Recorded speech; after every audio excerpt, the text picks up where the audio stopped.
Well, hey everybody, welcome back to Washita Valley Farms. Glad you could come back and join us again. Boy, look out there at Gus's nice green soybean field. Man, it's some good looking soybeans.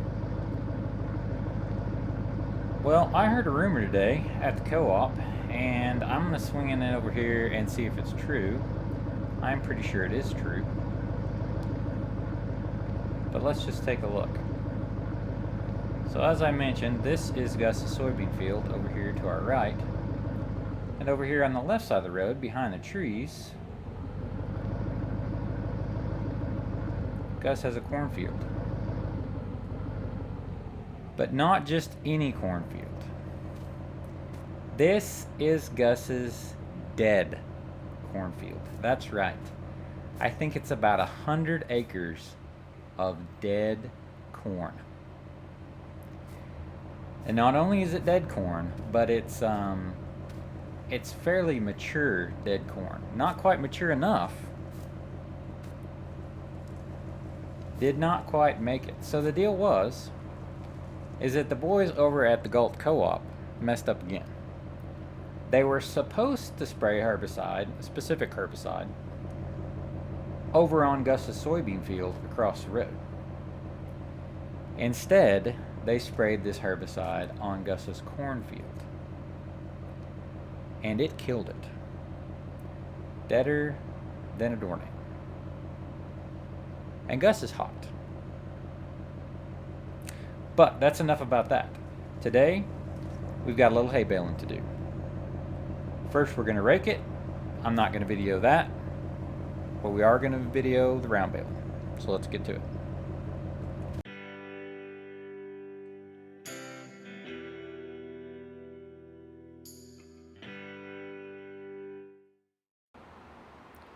All right, everybody. We're here at Steve's Blast Alfalfa field. This is about a 10-acre field or so. We just finished raking it up. Stuff started growing back fast. So, Steve came by, take a look at the alfalfa. He gives it the go-ahead. Ready to bale. Kurt took a break from combining. Dad's here. So now all I got to do is take the 30-20 home, swap it for the rake, for the baler, and we can get baling. No, I'm just kidding. We're going to use the Fiat. Yep, that's right, folks. The Fiat is ready to go. Some of you may not even know about it. Some of you may have forgotten about it. But the Fiat is ready for action. At least I hope the Fiat's ready for action. What do you think, Steve? Is the Fiat ready for action? Did you ever think you'd see it again? Nope. I thought it'd be in the junkyard by now. Even after you and your sister drug it off that day, I didn't figure I'd ever see it again. You know, Steve, those vintage Fiats are still popular in Europe. I can't believe you never got along with it. You know Fiat owns KHIH now, right? Heh. Well, I can remember back when I was just getting started. You just have to do the best you can with the tools you have. Take care of it. It'll be a good tractor for you. It'll do the work. Heh. All right, thanks for the words of encouragement, especially you, Steve. So let me tell you a little bit about the Fiat before we get started. So as you can see from the side, it is a Fiat 110-90 DT. Now, what the DT stands for is that that designation is there because it is a four-wheel drive, front wheel assist, whatever you want to call it. It's front wheel assist, so that's what the DT is from. Now, this tractor is a 94 model, so 1994. It's older than I am. It has a 5.9 liter inline 6 Fiat diesel. It's 110 horsepower, which is, I guess, where the 110 comes from. It has the optional super comfort cab, which is, trust me, super comfortable. It's got wet brakes. It's got a dry clutch. 15 forward gears and 3 reverse gears. And I'm pretty excited about it. It's got quite a bit more power than the old 3020 over there. So it should be a pretty good match for this baler. Now, we haven't really baled any hay. I wrapped up just a little bit here when we got to the field, just to make sure that everything was gonna jive all right. Haven't actually made a full bale yet. But yeah, as you can see, everything hooks up good.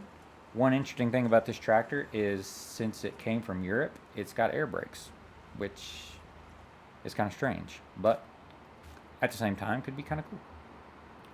So, with that, let's get to baling some hay. We got a fresh roll of net wrap in her. We're gonna get this party started.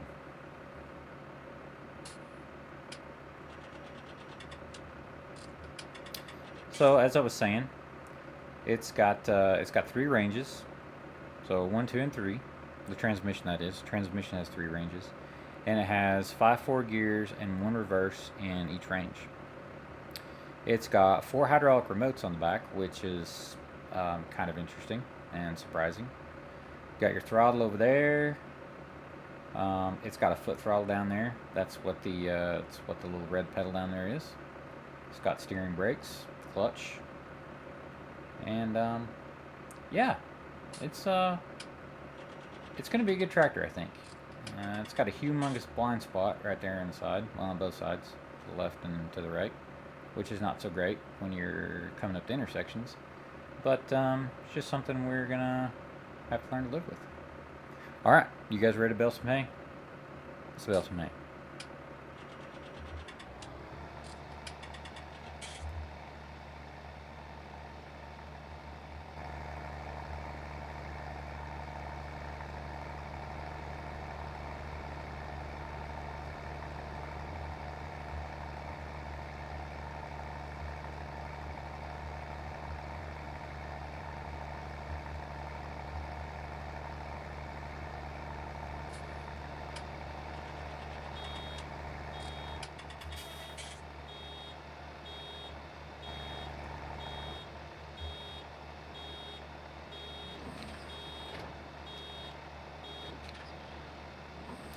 Now, we are still baling the small, I call them small, 4 foot by 4 foot bales for Steve. I do believe that he is going to try wrapping a few of these bales. I think he knows somebody that has got a wrapper, or he's going to pay somebody to come and do some wrapping for him.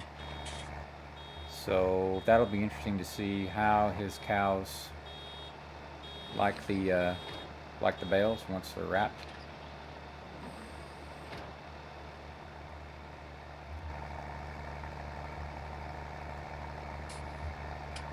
So far, this thing seems to be running pretty good. Now, I hadn't given you guys an update in quite a while on the Fent, and or not the Fent, the Fiat. The Fiat. For some reason, I have Fent on the brand, I guess. Probably because around here, Fents are a lot more popular than Fiats are. As a matter of fact, that this is about the only Fiat around that I know of. But yeah, so little update on the Fiat. So we had some fuel issues, and we had some oil issues.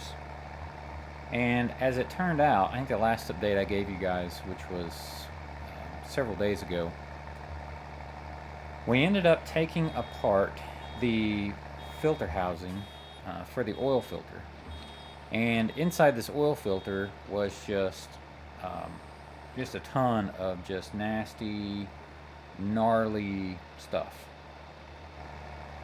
And as it turns out, that is the whole reason why the oil pressure idiot light was going off, and the oil pressure gauge was reading low oil pressure. It's just because the engine didn't actually have oil pressure, didn't have low oil pressure, it just could not get to the oil pressure sending unit. The oil gauge and the idiot light, obviously, they are electronic or electric. So it wasn't an actual, oil wasn't actually going to the gauge. That's what I'm trying to get across. So, to make a long story short, Steve parked this thing quite a while back because he thought he had an oil pressure problem, when in reality, he didn't have an oil pressure problem at all.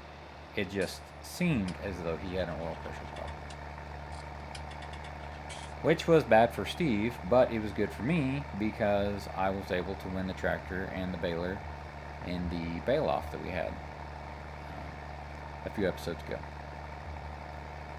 And that brings you up to speed to where we are today. And this alfalfa is making a ridiculous amount of bales already.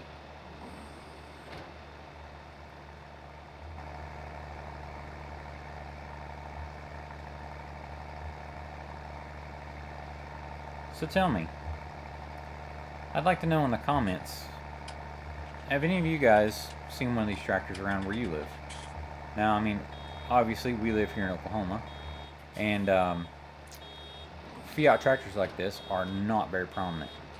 As a matter of fact, like I was saying, I could not tell you where there was another one of these around. Just don't know of them. So tell me in the comments section, where are you from, and do you guys use Fendt tractors over there? I do know that I have a few viewers of my vlog here that are not from the United States, not even from North America, as a matter of fact. A handful of you guys. So tell me, because I'd like to know. Have you guys ever seen one of these 110-90s in real life?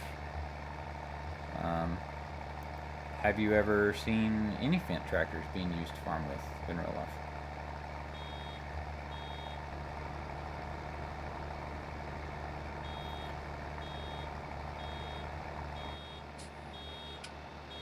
Alright, so we've got, we're working on our third outside round, so we've pretty much got a little over 2 complete outside rounds baled, and we are already at, let's see, that would have made bale number 27. That's already bale 27. And if you guys will remember, just the baling portion of these round bales is $10.50 a bale. So do the quick math on that. I've already made almost 300 bucks. And there's still a lot of alfalfa to bale yet. Now, one thing I can say about this Fiat already that I'm not a huge fan of is it takes a country mile to turn this thing around. I guess it's just because of the front wheel assist nature of this thing, but it does not have a great turning radius, which is something that I will definitely have to get used to. Otherwise, I gotta say, it's doing a good job. I can definitely tell it's got more power, more horsepower. I can definitely tell it's got more torque than the 3020. But this thing is, I mean, realistically, it's not a whole lot bigger than the 3020, but from a weight standpoint and a horsepower standpoint, this thing is in a whole different league. And the fact that it's four-wheel drive, front-wheel assist, it's definitely going to help out in certain situations.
Well, everybody, the grand total on the bale so far is 68. We're working on number 69 right now.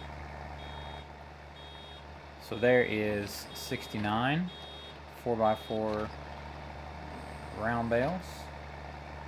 Working on number 70. So what do you guys tell me what you think about tell me what you think about this Fiat? Now I know it's looks strange and it sounds strange and it's just not what we're used to here in the good old USA. But here comes number 70 out. But you know, I like to think about what Kurt said a few minutes ago. You know, this tractor will do the job. Yeah, it may not be what, you know, exactly what I would want, but it's got a cab. I'm going to work on the AC to see if we can get it going. Might even end up with a stereo. So it's going to be good. I'm looking forward to it. I think it's got a lot of possibility. You know, one of these days may end up with a front end loader on it or something like that. And I think with this added horsepower, it just adds a lot of potential to what I could be doing next. I'm already scouring Marketplace and the other classifieds to try and find my next piece of equipment. I am actively looking since I've known how well this alfalfa is going to do and how many bales, you know, it makes. So what do you guys think? What's my next piece of equipment going to be?